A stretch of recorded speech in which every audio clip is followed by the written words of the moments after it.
papansin niyo po, ang date of delivery niya ay October 2024. So, bakit hindi siya agad nag-apply ng SSS Mat 2?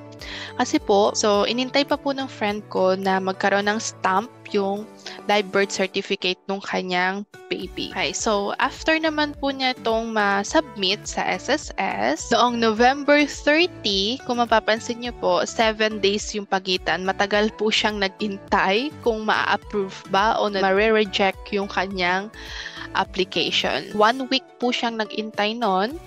At kung mapapansin nyo, ay rejected po yung kanyang application. So, meron naman pong reasons ulit ang SSS. So, ano ba yung naging reason? Hindi po nakapag-submit ng resibo galing sa local civil registrar o sa munisipyo. So, nung nanganak po kayo, may makukuha po kayong live birth certificate na galing po sa hospital. Ayun po yung color green.